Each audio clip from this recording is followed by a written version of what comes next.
बिस्मिल्लाहिर्रहमानिर्रहीम। अस्सलाम वालेकुम ऑल ऑफ़ यू। कैसे हैं आप सब? तमाम स्टूडेंट्स को स्टेट्स की क्लास में वेलकम। स्टेट्स में हम चैप्टर नंबर 2 स्टार्ट कर चुके थे। Chapter number 2 presentation of data, जिसका नाम था, लेक्चर 2 तक हम कवर कर चुके थे। आज की इस ऑनलाइन क्लास में लेक्चर नंबर 3 से क्लास का आगाज़ करेंगे। प्रेजेंटेशन ऑफ डेटा में अब तक हम सीख चुके हैं कि डेटा को किस तरह प्रेजेंट किया जाता है, किस तरह इंफॉर्मेशन को अन ग्रुप से ग्रुप में कन्वर्ट किया जाता है, किस तरह रिलेटिव फ्रीक्वेंसी, क्लास बाउंड्री और मिड पॉइंट कैलकुलेट होता है। ये सब हम लेक्चर 2 में कवर कर चुके थे। लेक्चर 3 में स्टार्ट करेंगे क्यूमुलेटिव फ्रीक्वेंसी से कि क्यूमुलेटिव फ्रीक्वेंसी डिस्ट्रीब्यूशन क्या है, इसकी डेफिनेशन, इसका क्या मतलब है, किस तरह कैलकुलेट होती है क्यूमुलेटिव फ्रीक्वेंसी डिस्ट्रीब्यूशन, ये हम सीखेंगे आज की क्लास में। तो चलते हैं इसके एक्सप्लेनेशन की तरफ कि क्या एक्सप्लेन करती है cumulative frequency distribution. In a frequency distribution, the number of values or frequencies occur between the upper and the lower limit or boundaries, but if the number of values occur under the upper boundary of a class, the frequency is known as less than cumulative frequency. Cumulative frequency का मतलब ये है कि ये यहाँ पर दो तरह से कैलकुलेट होती है क्लास बाउंड्री के लिहाज से। क्लास बाउंड्री हमने कहा था एक होती है lower class boundary, lower side जो होता है क्लास इंटरवल का उससे बनती है लोअर क्लास बाउंड्री। सेम ऐसे ही एक होती है अपर क्लास बाउंड्री, जो कि क्लास इंटरवल के अपर साइड को यूज करके कैलकुलेट होती है। क्लास बाउंड्री के जरिए हम क्लास बाउंड्री के अकॉर्डिंग हम कैलकुलेट कर रहे होते हैं क्यूमुलेटिव फ्रीक्वेंसी। तो जिस तरह क्लास बाउंड्री के दो साइड थे, अपर क्लास बाउंड्री और लोअर क्लास बाउंड्री, ऐसे ही क्यूमुलेटिव फ्रीक्वेंसी भी दो तरह से कैलकुलेट होती है। एक कहलाती है लेस देन क्यूमुलेटिव फ्रीक्वेंसी, जो यहाँ पर एक्सप्लेन हुआ है कि क्यूमुलेटिव फ्रीक्वेंसी जो है वो दो तरह कैलकुलेट होती है। फर्स्ट, अगर हम less than cumulative frequency calculate कर रहे हैं तो वो कहलाती है हमारे पास less than cumulative frequency distribution, और अगर हमने मोर देन कैलकुलेट किया है तो फिर वो more than cumulative frequency distribution कहलाती है। Similarly, if the number of values occur above or over the lower boundary of a class, that frequency is known as more than cumulative frequency. The distribution for less than or more than values obtained in this way are called cumulative frequency distribution for less than and more than types.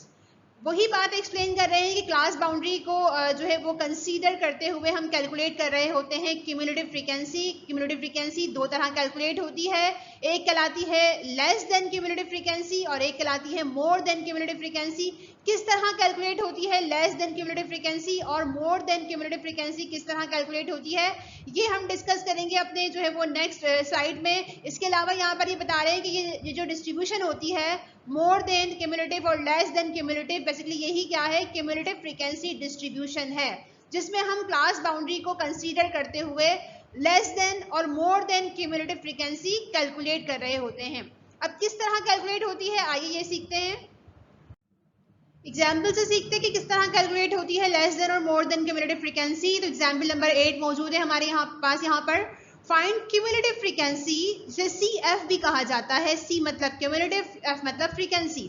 तो cumulative frequency find out करना है हमें for less than and more than values. हमें CF calculate करना है less than and more than of the following frequency distribution. सवाल given है हमें, क्लास इंटरवल गिवन है 2 to 5, 6 to 9, 10 to 13, 14 to 17, 18 to 21, ये क्लास इंटरवल है। इसके साथ ही फ्रीक्वेंसी गिवन है 1, 3, 8, 6 और 2। जब इसका सम किया तो वो आ रहा है 20। कह रहे हैं इस डेटा को इस्तेमाल कीजिए और इससे कैलकुलेट कीजिए क्यूमुलेटिव फ्रीक्वेंसी, दोनों तरह की, लेस देन भी और मोर देन भी। तो आइए चलते हैं सॉल्व करने की तरफ। ये रहा हमारे पास सॉल्यूशन। हमने क्लास इंटरवल को ऐसे ही कॉपी किया जो क्लास इंटरवल सवाल में गिवन था, देन फिर फ्रीक्वेंसी भी सवाल में गिवन थी, उसे भी कॉपी कर लिया। क्लास इंटरवल फ्रीक्वेंसी को कॉपी करने के बाद अब जो नेक्स्ट काम हम करेंगे वो है क्लास बाउंड्री का। क्लास बाउंड्री किस तरह कैलकुलेट होती है ये हम प्रीवियस लेक्चर में सीख चुके थे, यहाँ फिर से मैं रिव्यू करवा देती हूँ। अगर डेटा डिस्क्रीट है हमारे पास यहाँ पर, तो हमने 0.5 को लोअर क्लास से लेस किया था और 0.5 को अपर क्लास में प्लस किया था, तो हमारे पास क्लास बाउंड्री रेडी हो जाती है। ऐसे ही हमने यहाँ पर भी किया, 2 में से माइनस किया 0.5 तो 1.5 आ गया। 6 में से हमने माइनस करवाया 0.5 तो 5.5। 10 से हम माइनस करवाएंगे 0.5 तो 9.5। 14 से हमने माइनस करवाया 0.5 तो 13.5। और जब 18 से हमने माइनस करवाया 0.5 तो आंसर आ गया हमारे पास 17.5। तो ये क्लास इंटरवल का ये साइड हमारे पास कहलाता है लोअर क्लास इंटरवल और ये वाला साइड हमारे पास कहलाता है अपर क्लास इंटरवल। तो हमने लोअर क्लास इंटरवल को यूज करके, ये वाले साइड को यूज करके इन तमाम वैल्यूज से माइनस करवा के 0.5 को कैलकुलेट कर लिया है क्लास बाउंड्री का लोअर साइड, जो कि हमारे पास लोअर क्लास बाउंड्री LCB कहलाता है, जो कि 1.5, 5.5, 9.5, 13.5 और 17.5 है। इसके बाद हमने क्लास इंटरवल के अपर साइड को यूज करना है। ये वाला साइड यूज करेंगे, उन तमाम वैल्यूज में प्लस करवा देंगे 0.5, तो क्लास बाउंड्री का अपर साइड रेडी हो जाएगा। इसे हम UCB अपर क्लास बाउंड्री कहते हैं। कैसे? 5 में प्लस करवाएंगे 0.5, 5.5, 9 में प्लस करवाया 0.5 तो 9.5, 13 में प्लस 0.5, 13.5 और 17 में प्लस करवाया 0.5 तो 17.5 आ गया। सेम ऐसे 21 में प्लस करवाया 0.5 तो 21.5 आ गया। तो इस तरह क्लास इंटरवल की मदद से, इसकी हेल्प लेकर हमने रेडी कर लिया क्लास बाउंड्री। जिस तरह क्लास इंटरवल में ये साइड लोअर क्लास इंटरवल और ये साइड अपर क्लास इंटरवल कहलाता है, सेम ऐसे ही क्लास बाउंड्री में ये वाला साइड हमारे पास लोअर क्लास बाउंड्री है और ये वाला साइड हमारे पास अपर क्लास बाउंड्री है। ओके, क्लास बाउंड्री को रेडी करने के बाद अब हम जाएंगे क्यूमुलेटिव फ्रीक्वेंसी कैलकुलेट करने। लेकिन उससे पहले मैं आपको यहाँ पर एक चीज और बता दूं कि क्लास इंटरवल हमारे पास देखिए सेम फॉर्म में नहीं था। पहली क्लास में आखिरी जो अपर लिमिट है वो है 5 और नेक्स्ट क्लास की जो स्टार्टिंग लिमिट है वो है लोअर लिमिट जो है वो 6, 9 है यहाँ पर और दिन अगली क्लास में 10 से स्टार्ट हो रहा है। फिर इसकी क्लास जो कंप्लीट हो रही है वो 13 और अगली क्लास 14 से स्टार्ट हो रही है, मतलब 5 और अगले नंबर से अगली क्लास स्टार्ट हो रही है। तो ये क्लास इंटरवल जब इस फॉर्म में मौजूद है हमारे पास, तो फिर इसके लिए हमें CB रेडी करना पड़ता है। CB में देखें, जो हमारे पास अपर क्लास की लिमिट है लास्ट, वही अगली क्लास का स्टार्टिंग पॉइंट है। 5.5 आखिरी लिमिट, स्टार्टिंग पॉइंट भी नेक्स्ट क्लास का 5.5 है। 9.5 लास्ट लिमिट है, देन स्टार्टिंग भी 9.5 है। तो यहाँ पर सेम हो गया हमारे पास डेटा, जहां पर इंड हो रहा है क्लास का वहीं से नेक्स्ट क्लास आपकी स्टार्ट हो रही है। अगर ऑलरेडी ये डेटा क्लास इंटरवल इस फॉर्म में मौजूद है कि 2 to 5 नेक्स्ट क्लास 5 to 9 या 5 to 8 स्टार्ट हो रही है, बन रही है, तो फिर हमें क्लास बाउंड्री निकालने की जरूरत नहीं आती। जब डेटा डिफरेंस हो, नेक्स्ट लास्ट क्लास जहां खत्म हो रही है, अगली क्लास उसके अगले नंबर से स्टार्ट हो, तब हमें नीड होती है क्लास बाउंड्री मेंटेन करने की या फिर कैलकुलेट करने की। अगर ऑलरेडी यहाँ पर 5, 5, 9, 9, 13, 13 होता तो फिर हम क्लास बाउंड्री रेडी नहीं करते। ओके, अब 0.5 मैंने इसमें से लेस करवाया है इन वैल्यूज से, 0.5 इसमें से इस वाली वैल्यू में प्लस करवाया है। तो ये 0.5 बेसिकली आया कहाँ से? आसानी के लिए आप लोगों को हम ये समझाते हैं कि डिस्क्रीट डेटा हमारे पास मौजूद है, होल नंबर हमारे पास मौजूद हैं, तो हम क्या करेंगे, माइनस करवा देंगे 0.5 और प्लस करवा देंगे 0.5। बेसिकली 0.5 आता कहाँ से, इसकी लॉजिक क्या है, सेंस क्या है इसका?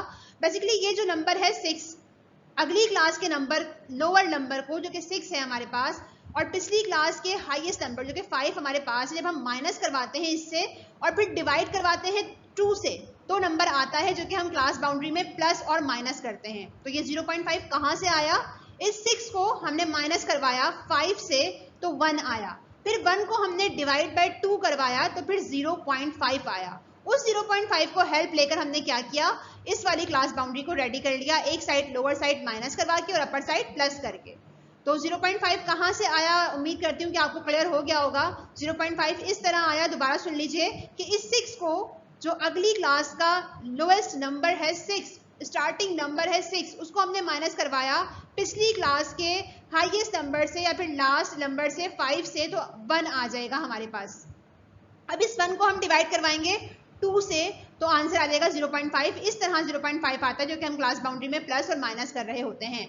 हर डेटा में अलग नंबर आ सकता है। अब यहाँ पर देखें, कुछ और डिस्क्रीट डेटा नहीं हो, कंटिन्यूस डेटा हो, तो फिर भी आप इस तरह ही मेथड यही रखेंगे क्लास बाउंड्री निकालने के लिए कि आपने अगली क्लास के स्टार्टिंग नंबर को माइनस करवाना है पिछली क्लास के आखिरी नंबर से और फिर डिवाइड करवाना है 2 से, तो जो वैल्यू आएगी उसको आप माइनस और प्लस करवा के क्लास बाउंड्री रेडी कर लेंगे। ओके, नेक्स्ट हम जा रहे हैं कम्युलेटिव फ्रीक्वेंसी कैलकुलेट करने, जो कि असल टॉपिक है हमारा CF। एक बार मैंने कहा था क्लास बाउंड्री के लिहाज से CF लेस देन भी बनती है और CF मोर देन भी बनती है। पहले हम CF लेस देन कैलकुलेट करने जा रहे हैं। यहाँ ये शो कर रहे हैं कि नंबर्स जो आएंगे वो क्या है, लेस देन है इस वाली क्लास बाउंड्री से। हमने बेसिकली ये वाली क्लास बाउंड्री 5.5, 9.5, 13.5 और 17.5 को 21.5 को यहाँ कॉपी किया और लेस देन को शो कर रहा है ये, ठीक है। तो कम्युनिटी फ्रीक्वेंसी हम कैलकुलेट करने जा रहे हैं इस वाली क्लास बाउंड्री के अकॉर्डिंग। हम हेल्प लेंगे फ्रीक्वेंसी की। हम कैलकुलेट कर रहे हैं कम्युनिटी फ्रीक्वेंसी लेस देन किस तरह कैलकुलेट होती है। तो हम स्टार्ट करते हैं फ्रीक्वेंसी के पहले नंबर से। 1 को हमने यहाँ पर ऐसे ही रखा 1, देन फिर हर अगली फ्रीक्वेंसी प्लस होगी। 1 में प्लस करवाया 3 तो आ गया 4, देन फिर 4 में प्लस करवाएंगे अगली वैल्यू 8 तो आ गया 12, देन फिर 12 में प्लस करवाई अगली फ्रीक्वेंसी 6 तो आ गई 18 वैल्यू हमारे पास। 18 में प्लस करवाया अगला नंबर 2 तो आ गई वैल्यू 20। तो इस तरह क्यूमुलेटिव फ्रीक्वेंसी यानी CF लेस देन का कॉलम हमारे पास रेडी हो गया। ये कॉलम क्या शो कर रहा है, ये शो कर रहा है अपर class boundary less than upper class boundary को, ठीक है। अपर क्लास बाउंड्री जो कि ये वाली साइड थी ये हमने यहाँ पर कॉपी की है। Cumulative frequency less then calculate करने के लिए फ्रीक्वेंसी के स्टार्टिंग नंबर से हमने स्टार्ट किया और हर अगले नंबर को हम ऐड करते हुए गए, प्लस करते हुए गए, तो हमारे पास क्यूमुलेटिव फ्रीक्वेंसी लेस देन का कॉलम रेडी हो गया। अच्छा, क्यूमुलेटिव फ्रीक्वेंसी के लेस देन के कॉलम में जो लास्ट नंबर आ रहा है वो हमारे पास आ रहा है 20 और यही हमारी फ्रीक्वेंसी का सम भी है 20। तो यहाँ पर जो फ्रीक्वेंसी का सम है वही क्यूमुलेटिव फ्रीक्वेंसी लेस देन अगर आप कैलकुलेट कर रहे हैं तो आखिरी नंबर वही आना चाहिए। 20 यहाँ पर भी है और फ्रीक्वेंसी का सम भी 20 है। ये तो हमने वन साइड बात कर ली, less than upper class boundary यानी क्यूमुलेटिव फ्रीक्वेंसी लेस देन किस तरह कैलकुलेट होती है उसको डिस्कस कर लिया। अब चलते हैं क्यूमुलेटिव फ्रीक्वेंसी मोर देन किस तरह कैलकुलेट होती है उसे डिस्कस कर लेते हैं। क्यूमुलेटिव फ्रीक्वेंसी मोर देन हमारे पास इस तरह कैलकुलेट होगी कि हमने क्या करना है, पहले स्टार्ट करना है यहाँ से। जो सम है हमारे पास 20 को हमने यहाँ रखा, फ्रीक्वेंसी के सम से स्टार्ट करेंगे। याद रखिएगा क्यूमुलेटिव फ्रीक्वेंसी लेस देन अगर आपने कैलकुलेट करनी है फ्रीक्वेंसी की स्टार्टिंग फ्रीक्वेंसी से स्टार्ट करेंगे और वैल्यूज को प्लस करते हुए जाएंगे। और अगर आपने मोर देन क्यूमुलेटिव फ्रीक्वेंसी जो है वो कैलकुलेट करनी है तो आप फ्रीक्वेंसी के सम से स्टार्ट करेंगे। फ्रीक्वेंसी का सम यहाँ पर 20 है, 20 को मैंने स्टार्टिंग में रखा, देन फिर हर फ्रीक्वेंसी को स्टार्टिंग से माइनस करते हुए जाएंगे। 20 से माइनस करवाया 1 तो आ गया 19, 19 से माइनस करवाया 3 तो आ गई 16 वैल्यू हमारे पास। 16 से माइनस करवाएंगे 8 तो आ गया 8 नंबर हमारे पास, और फिर 8 से माइनस करवाया ये वाला 6 तो हमारे पास लास्ट जो फ्रीक्वेंसी आ गई वो आ गई 2। अब देखें क्यूमुलेटिव फ्रीक्वेंसी मोर देन की आखिरी वैल्यू 2 आ रही है और हमारी फ्रीक्वेंसी की भी अगर हम आखिरी वैल्यू देखें तो वो 2 है। यहाँ पर ये भी 2 है फ्रीक्वेंसी की लास्ट वैल्यू भी, और क्यूमुलेटिव फ्रीक्वेंसी जो हम मोर देन कैलकुलेट कर रहे हैं उसकी भी लास्ट वैल्यू हमारे पास 2 है। तो इस तरह जो है वो कैलकुलेट होती है लेस देन और मोर देन क्यूमुलेटिव फ्रीक्वेंसी। ये वाला कॉलम क्या शो कर रहा है, ये वाला कॉलम शो कर रहा है more than lower class boundary, यानी हम कैलकुलेट करने जा रहे हैं CF मोर देन जो कि लोअर क्लास बाउंड्री को हमने रखकर किया है। लोअर क्लास बाउंड्री यहाँ पर आ गई, ये वाला साइड 1.5, 5.5, 9.5, 13.5 और 17.5 हमारे पास लोअर क्लास बाउंड्री कहलाता है। अगर आप चाहें आपकी आसानी के लिए, अगर आपको ये दोनों कॉलम जो है वो डिस्टर्ब कर रहे हो या समझ में ना आ रहे हो या प्रॉब्लम हो रही हो इनमें, तो आप डायरेक्ट CF भी कैलकुलेट कर सकते हैं। CF लेस देन लिखें और इस तरह कैलकुलेट कर लें कि आपने 1 यहाँ लिखा और लेस देन के लिए हर अगली वैल्यू को आप प्लस करते हुए गए और लास्ट डिजिट आपका क्यूमुलेटिव फ्रीक्वेंसी की जो लास्ट वैल्यू है लेस देन की वो आपकी फ्रीक्वेंसी के सम के बराबर आनी चाहिए। सेम ऐसे cumulative frequency more than calculate करेंगे आप जब, तो स्टार्टिंग करेंगे फ्रीक्वेंसी के सम से और स्टार्टिंग से हर वैल्यू को फ्रीक्वेंसी के सीक्वेंस से माइनस करते हुए जाएंगे। तो CF मोर देन की जो आखिरी डिजिट आएगी, जो आखिरी नंबर आएगा वो आपकी फ्रीक्वेंसी का आखिरी नंबर होगा, जो कि यहाँ पर भी 2 है और क्यूमुलेटिव फ्रीक्वेंसी मोर देन के कॉलम में भी 2 है। तो यहाँ पर हमने सीख लिया कि किस तरह कैलकुलेट होती है क्लास बाउंड्री कंसीडर करते हुए, फ्रीक्वेंसी की मदद लेकर किस तरह हम क्यूमुलेटिव फ्रीक्वेंसी लेस देन और मोर देन कैलकुलेट करते हैं। एक और एग्जांपल कंसीडर करते हैं, example number 9। Following raw data showing ages in years of 30 children studying in a school. 30 students का डेटा यहाँ पर मौजूद है हमारे पास। ये डेटा हमारे पास अनग्रुप डेटा है, तो अनग्रुप डेटा को पहले हम ग्रुप डेटा में कन्वर्ट करेंगे, जो कि हम लेक्चर नंबर 1 और लेक्चर नंबर 2 में सीख कर आ चुके हैं।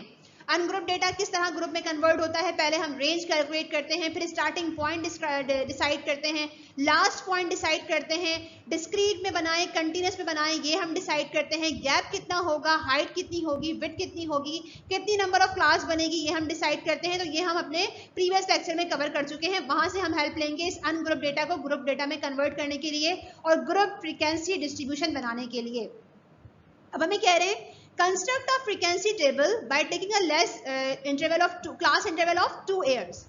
कह रहे हैं कि आपको फ्रीक्वेंसी डिस्ट्रीब्यूशन टेबल बनाना है, यानी इस अनग्रुप डेटा को ग्रुप डेटा में कन्वर्ट करना है और डिफरेंस लेना है क्लास इंटरवल में 2 ईयर्स का, यानी 2 का डिफरेंस आपने लेना है। Then can you find class boundaries and mid point, इसके साथ ही आपने क्लास बाउंड्रीज कैलकुलेट करनी है, CB कैलकुलेट करनी है और मिड पॉइंट यानी मिड वैल्यूज कैलकुलेट करनी है। फाइंड रिलेटिव फ्रीक्वेंसी डिस्ट्रीब्यूशन, और आपने इस डेटा को इस्तेमाल करते हुए रिलेटिव फ्रीक्वेंसी डिस्ट्रीब्यूशन भी कैलकुलेट करना है। Prepare less than and more than types of cumulative frequency table. देखिए इससे पहले हम क्लास बाउंड्री भी सीख चुके हैं, मिड पॉइंट भी सीख चुके हैं, रिलेटिव फ्रीक्वेंसी RF किस तरह कैलकुलेट होती है ये भी हम सीख चुके हैं। तो अब हम असल टॉपिक पर जाएंगे, लेस देन और more than type cumulative frequency, जो हमने अभी पहले एग्जाम्पल से सीखी है वो किस तरह कैलकुलेट होगी। तो आइए चलते हैं इस सवाल को सॉल्व करने। सबसे पहले हमने इस अनग्रुप को ग्रुप में कन्वर्ट करना है। कन्वर्ट करने के बाद हम CB और मिड पॉइंट कैलकुलेट करेंगे, देन RF, और फिर मूव करेंगे क्यूमुलेटिव फ्रीक्वेंसी के कॉलम्स पर। सबसे पहले हमने रेंज निकाल ली, मैक्सिमम नंबर और मिनिमम नंबर को माइनस करवा के रेंज हमारे पास आ गई 9.2, मैक्सिमम नंबर था डेटा का और मिनिमम नंबर हमारे पास 2.1 है। जब हमने 9.2 को माइनस करवाया 2.1 से तो आ गया 7.1 हमारे पास। देन फिर नंबर ऑफ क्लास हमें कैलकुलेट करना है कि कितने क्लासेस बनेंगी। क्लास सवाल में हमें नंबर ऑफ क्लास नहीं दिया हुआ था, हमें जो है वो दिया हुआ था कि साइज क्या होगा क्लास इंटरवल का। तो साइज जो है बेसिकली वो विड्थ ऑफ क्लास कहलाती है कि एक क्लास में कितने नंबर आएंगे, जो कि 2 थे वहां पर गिवन थे। हमने क्या किया, 7.1 को डिवाइड करवा दिया 2 से, तो हमारे पास आ गया 3.55 जो कि बराबर है 4 के, यानी 4 क्लासें बनेंगी। पहले हमने रेंज कैलकुलेट की, बड़ी वैल्यू से माइनस करवाया छोटी वैल्यू को, फिर हमें हाइट कैलकुलेट करनी होती है, विड्थ ऑफ क्लास कैलकुलेट करनी होती है, लेकिन इस सवाल में ऑलरेडी विड्थ ऑफ क्लास दिया हुआ था तो हमने उसकी हेल्प लेकर और रेंज की हेल्प लेकर फॉर्मूले की मदद से नंबर ऑफ क्लास को हमने कैलकुलेट कर लिया कि यहाँ पर 4 क्लासें बनेंगी, 2 का डिफरेंस होगा और मिनिमम नंबर 2.1 से हम जो है वो स्टार्ट करेंगे और 9.2 तक हम जो है वो कवर करेंगे अपने डेटा को। तो इस तरह हमारे पास अनग्रुप डेटा ग्रुप में कन्वर्ट हो जाएगा। यहाँ पर 2.1 था तो मैंने आपसे कहा था एक नंबर बैक से हम स्टार्ट करते हैं, यानी 2.0 से हमने स्टार्ट कर लिया। जैसे 1.6 था तो 1.5 से हम लोग स्टार्ट कर रहे होते हैं, 0, 5, 10, 15 इस तरह के नंबर से स्टार्टिंग पॉइंट ले रहे होते हैं। अगर यहाँ पर 2.2 होता है तो हम 2.2 से स्टार्ट करते हैं, 2.1 से भी हम स्टार्ट कर सकते हैं, कोई मसला नहीं है, ठीक है। तो फिर यहाँ पर हमने कंसीडर किया 2.0 को, 2.0 से हमने स्टार्ट किया, 2 का डिफरेंस लिया और 3.9 तक आ गया हमारे पास पहली class interval. Ungroup data convert हो गया ग्रुप डेटा में। सेम ऐसी अगली क्लास 4 से स्टार्ट होगी, 3.9 का अगला जो नंबर है, सॉरी वर्ड नहीं, अगला नंबर जो है हमारे पास वो क्या है, 4 है। 3.9 का अगला नंबर हमारे पास 4 है, 4 से में हमने फिर 2 का डिफरेंस लिया तो 5.9 हो गया हमारे पास। देन फिर अगला नंबर 6 आ गया हमारे पास, 6 से हमने 2 का डिफरेंस लिया तो 7.9 हो गया। देन फिर अगला नंबर 8 से हमने स्टार्ट किया, 2 का डिफरेंस लिया तो 9.9 हो गया। हमने कहा था 4 क्लासेस बनेंगी, तो यहाँ पर 1, 2, 3, 4 क्लासेस रेडी हो चुकी हैं। सेम ऐसी हमने टेली शीट की मदद से फ्रीक्वेंसी का कॉलम रेडी कर लिया। टेली शीट कैसे बनती है ये हम अच्छी तरह सीख चुके हैं लेक्चर 1 और 2 में। तो हमने फिर डेटा को फोकस किया और वहां से देखा कि पहली क्लास में कितने नंबर्स आ रहे हैं, 2.0 से लेकर 3.9 तक कितने नंबर हैं, 10 नंबर्स थे। 4.0 से 5.9 तक डेटा में कितने नंबर्स हैं, 14 नंबर्स थे। 6.0 से 7.9 तक डेटा में कितने नंबर हैं, 4 नंबर्स हैं। और 8.0 से 9.9 तक डेटा में कितने नंबर्स हैं, 2 नंबर्स हैं। फिर इस कॉलम को हमने प्लस कर लिया तो ये 30 आ गया। इसके बाद हमने क्लास बाउंड्री रेडी करना है। मैंने आपसे ये कहा था कि आपने अगर डिस्क्रीट डेटा हो, होल नंबर की फॉर्म में हो, तो हमने इस वाली साइड लोअर क्लास में 0.5 को माइनस करवाया था और अपर वाली साइड में 0.5 को प्लस करवाया था। लेकिन अब यहाँ पर डेटा मौजूद है हमारे पास कंटिन्यूस फॉर्म में, पॉइंट फॉर्म में, फ्रैक्शन फॉर्म में। तब यहाँ पर हम क्या करेंगे, 0.05 को एक 0 बढ़ा देंगे, 0.05 इस साइड से लेस होगा और ये वाला अपर साइड में प्लस होगा, तो हमारी क्लास बाउंड्री रेडी हो जाएगी। तो डिस्क्रीट डेटा हो तो 0.5 को हम लेकर चलते हैं, माइनस प्लस करवा के क्लास बाउंड्री रेडी करते हैं। और अगर कंटिन्यूस डेटा हमारे पास है, पॉइंट फॉर्म में डेटा हमारे पास है, तो फिर हम क्या करते हैं 0.05 को लेस करवाना है लोअर क्लास से और प्लस करवाना है अपर क्लास में, तो क्लास बाउंड्री रेडी हो जाएगी। 0.05 आया कहाँ से? सेम वही मेथड, वही पैटर्न जो भी मैंने पहले सिखाया था आपको कि क्या वैल्यू प्लस और माइनस करनी है क्लास बाउंड्री में, कैसे पता चलता है? अगली क्लास की ये वाली वैल्यू लोअर साइड 4.0 माइनस करवाएंगे पिछली क्लास की ये वाली वैल्यू हाईएस्ट वैल्यू 3.9 से और फिर डिवाइड करवा देंगे 2 से, तो आंसर आ जाएगा 0.05। फिर सुन लीजिए 4.0 माइनस 3.9 जो वैल्यू आएगी, देन डिवाइड बाय 2, तो आंसर आएगा 0.05 जो कि हमने लेस करवाना है और प्लस करवाना है क्लास बाउंड्री रेडी करने के लिए। तो अगर आपके ये मेथड समझ में आ रहा हो कि 4.0 को,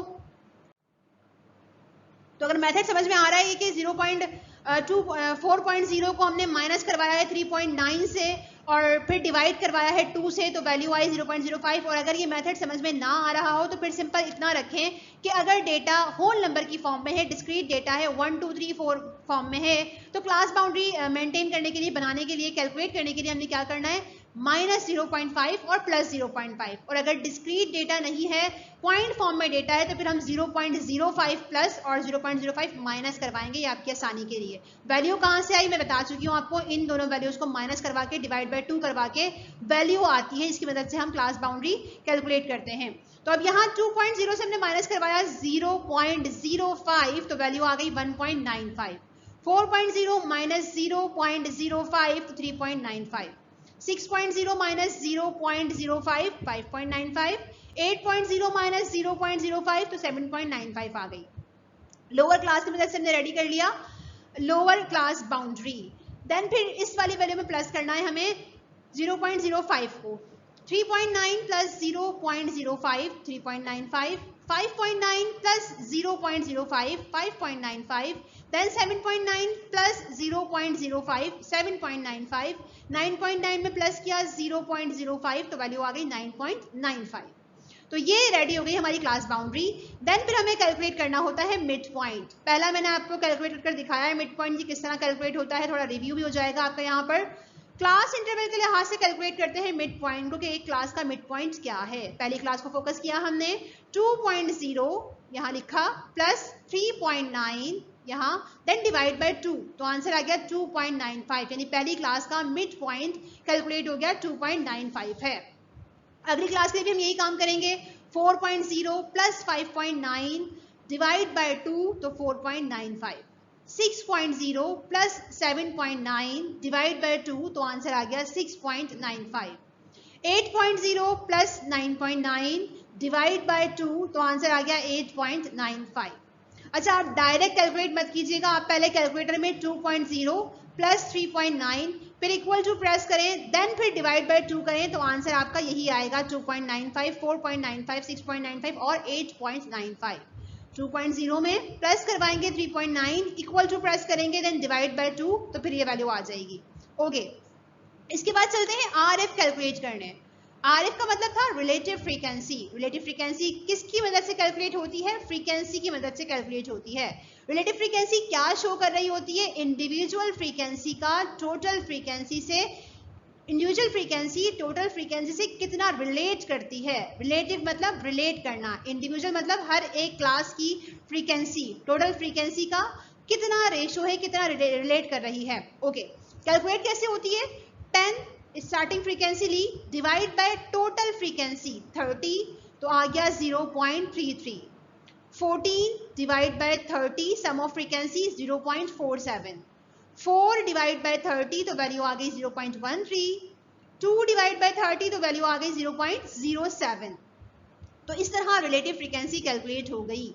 अगर हम इसके आंसर को मल्टीप्लाई करवा दें 100 से, तो हमारे पास आ जाएगी क्या? परसेंटेज फ्रीक्वेंसी, यानी परसेंटेज रिलेटिव फ्रीक्वेंसी आ जाएगी हमारे पास, जो कि हमारे यहाँ पर सवाल में रिक्वायरमेंट नहीं था, इसलिए हमने यहाँ पर कॉलम नहीं बनाया। अच्छा, इस वाले जो कॉलम का सम है वो हमेशा 1 आता है। रिलेटिव फ्रीक्वेंसी के कॉलम का सम हमेशा 1 होता है, और इन तमाम वैल्यूज को हमने प्लस किया 0.33, 0.47, 0.13 और 0.07, तो वैल्यू आ गई हमारे पास 1, जो कि रिलेटिव फ्रीक्वेंसी का सम है। अब हम कैलकुलेट करने जा रहे हैं क्यूमुलेटिव फ्रीक्वेंसी। अब क्यूमुलेटिव फ्रीक्वेंसी दो तरह कैलकुलेट होगी, एक लेस देन और एक मोर देन। पहले लेस देन की बात कर लेते हैं। लेस देन मैंने आपसे कहा था स्टार्टिंग होगी स्टार्टिंग फ्रीक्वेंसी के नंबर से, और फिर हर फ्रीक्वेंसी इसमें प्लस होती जाएगी अगली वाली फ्रीक्वेंसी। 10 से मैंने स्टार्ट किया, 10 में प्लस किया 14 तो 24 आ गया, 24 में प्लस किया 4 तो 28 आ गया, और 28 में प्लस किया 2 तो हमारे पास आंसर आ गया 30। देखिए क्यूमुलेटिव फ्रीक्वेंसी लेस देन का आखिरी नंबर 30 है, और यहाँ पर फ्रीक्वेंसी का सम भी हमारे पास 30 है। नेक्स्ट देखते हैं cumulative frequency more than calculate करनी है, तो स्टार्टिंग होगा हमारे पास फ्रीक्वेंसी के सम से। 30 से हमने स्टार्ट किया 30, देन माइनस 10 स्टार्टिंग फ्रीक्वेंसी 20 आ गया, 20 माइनस 14 तो आंसर आ गया 6, 6 से माइनस करवाया ये वाला 4 तो आंसर आ गया 2।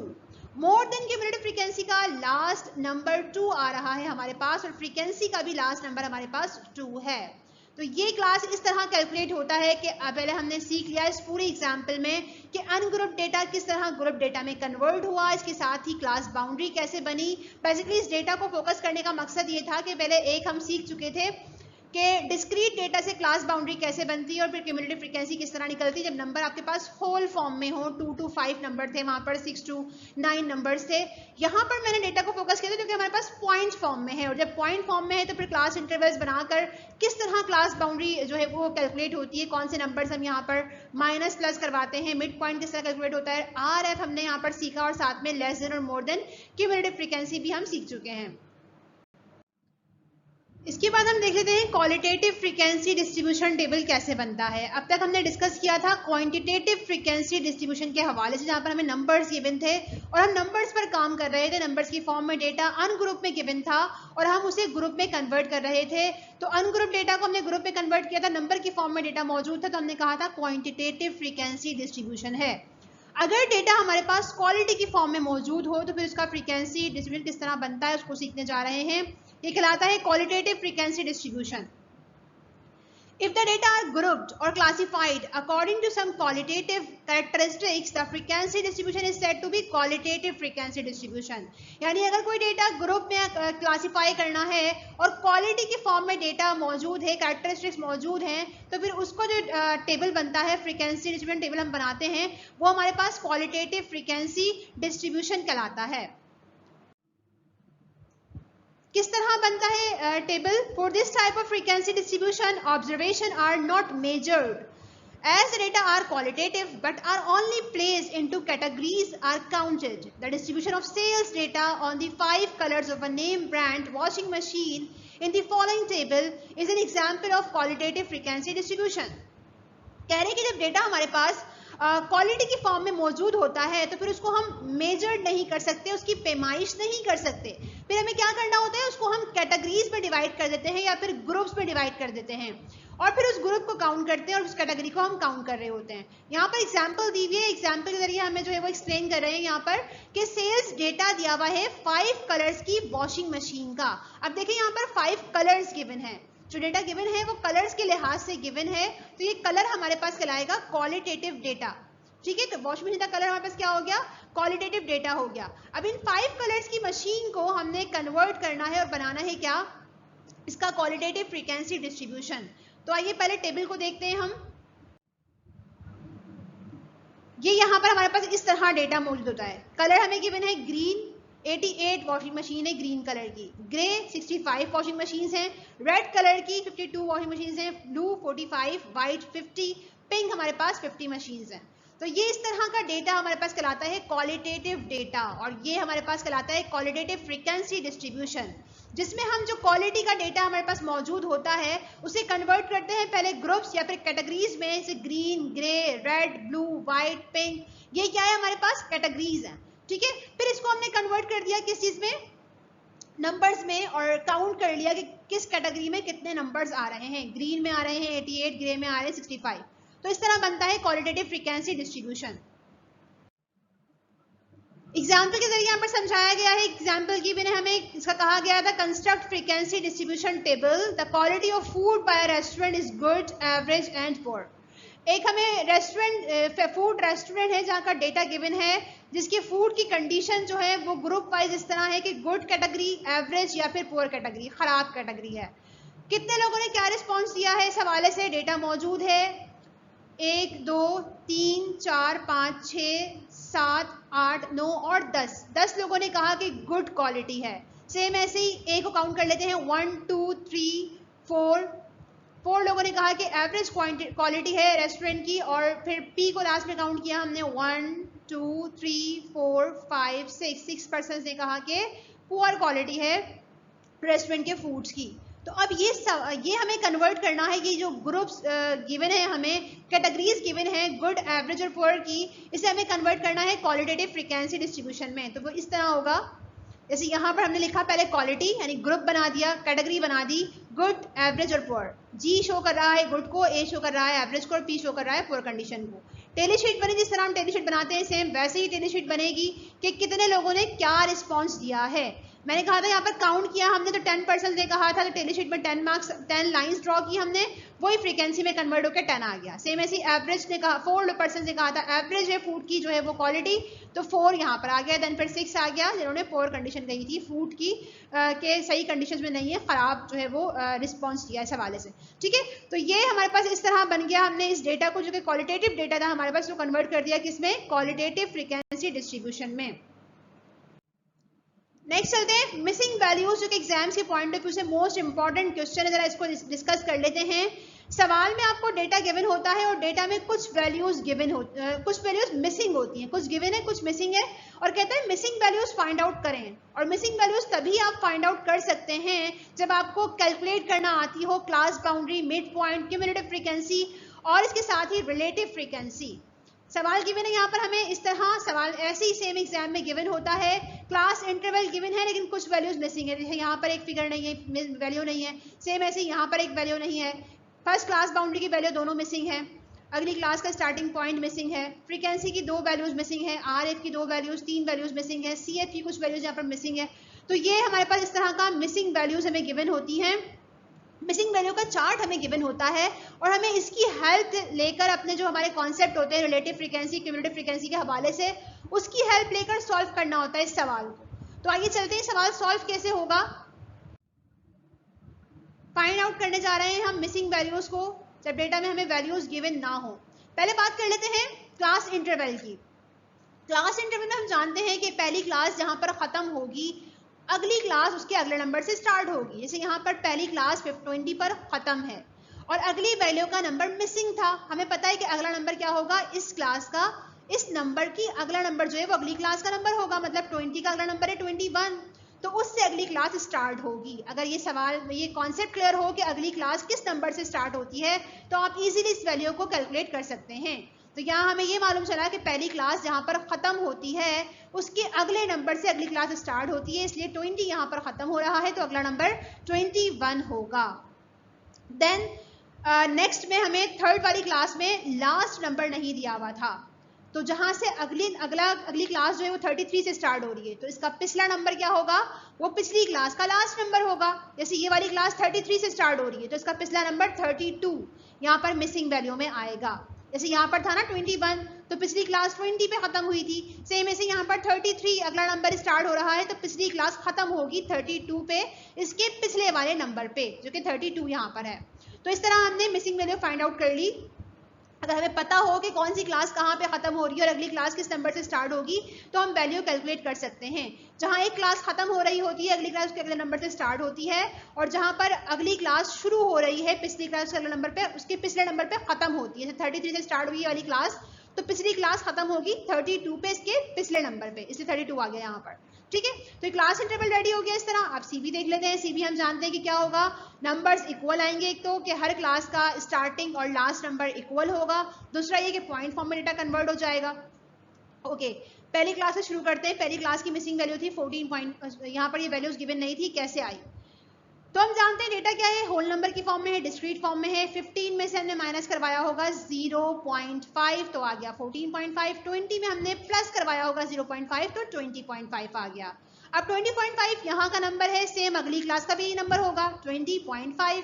देन फिर जो नंबर आपके लास्ट क्लास का होता है वही आपकी अगली क्लास का होता है क्लास बाउंड्री में। इसके बाद अगला नंबर अगली थर्ड क्लास में हमें लास्ट वैल्यू गिवन नहीं थी तो हमने अगली क्लास को फोकस किया।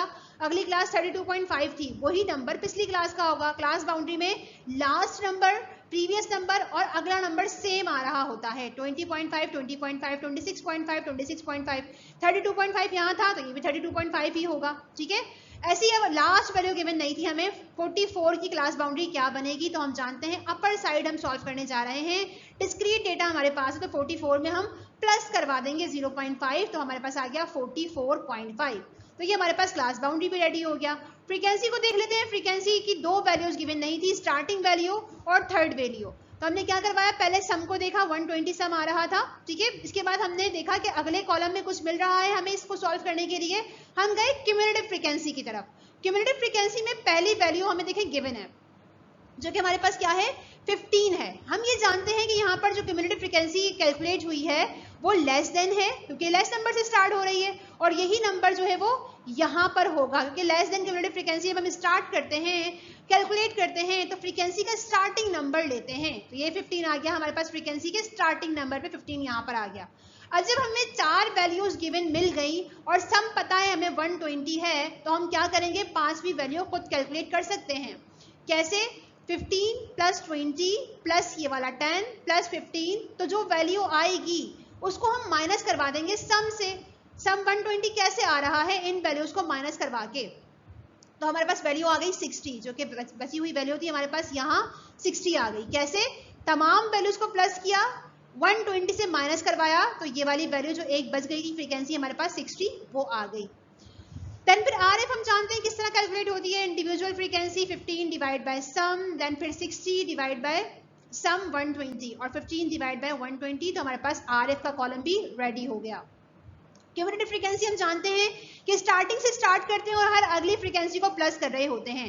15 से स्टार्टिंग पॉइंट दिया हुआ था हमें, 15 प्लस 20 35, 35 प्लस 60 95, 95 प्लस 10 105, 105 प्लस 15 तो 120 आ गया। क्लास क्यूमुलेटिव फ्रीक्वेंसी का लास्ट 120 आ रहा है और फ्रीक्वेंसी का सम भी 120 आ रहा है। तो क्लास यहाँ पर हमने सीख लिया कि किस तरह कैलकुलेट होती है मिसिंग वैल्यूज। जब चार्ट में वैल्यूज मिसिंग हो तो हम किस तरह अपने कॉन्सेप्ट को यूज करके, अपनी इंफॉर्मेशन को यूज करके कैलकुलेट कर रहे होते हैं मिसिंग वैल्यूज को। ओके क्लास, तो यहाँ पर हमारा टॉपिक होता है कंप्लीट, और इसके साथ ही हमारा चैप्टर नंबर 2 भी कंप्लीट होता है। चैप्टर 2 में ओवरऑल हमने सीखा कि फ्रीक्वेंसी डिस्ट्रीब्यूशन टेबल क्या है, किस तरह दी data array, the frequency array और जो है वो ग्रुप फ्रीक्वेंसी डिस्ट्रीब्यूशन बनाते हैं, टेबल बनाना सीखा हमने। इसके साथ ही आरएफ किस तरह कैलकुलेट होता है, रिलेटिव फ्रीक्वेंसी क्या होती है, परसेंटेज फ्रीक्वेंसी किस तरह कैलकुलेट होती है, क्लास बाउंड्री जो है वो किस तरह डिस्क्रीट और कंटिन्यूस डेटा के लिहाज से हम कैलकुलेट कर रहे होते हैं, मिड पॉइंट किस तरह कैलकुलेट होता है, और इसके साथ ही हमने आज की क्लास में ये सीखा कि क्यूमुलेटिव फ्रीक्वेंसी सीएफ किस तरह जो है वो कैलकुलेट होती है, लेस देन सीएफ के लिए क्या मेथड होता है और मोर देन सीएफ के लिए क्या मेथड होता है। इसके साथ ही हमने आज की क्लास में मोस्ट इंपॉर्टेंट क्वेश्चन जो कि एग्जाम्स के लिहाज से इंपॉर्टेंट है कि मिसिंग वैल्यू किस तरह फाइंड आउट करते हैं जब सवाल में आपको कुछ वैल्यूज क्लास बाउंड्री की और फ्रीक्वेंसी की, रिलेटिव फ्रीक्वेंसी की और सीएफ की या फिर जो है वो क्लास इंटरवल की वैल्यूज मिसिंग हो, गिवन ना हो, तो किस तरह उन मिसिंग वैल्यूज को फाइंड आउट किया जाता है। तो क्लास यहाँ पर चैप्टर 2 और आज का टॉपिक हमारा हुआ कंप्लीट। इंशाल्लाह अगली क्लास में न्यू टॉपिक के साथ फिर से क्लास का आगाज करेंगे। Thank you so much. कोई सवाल हो तो आप पूछ सकते हैं। Thank you.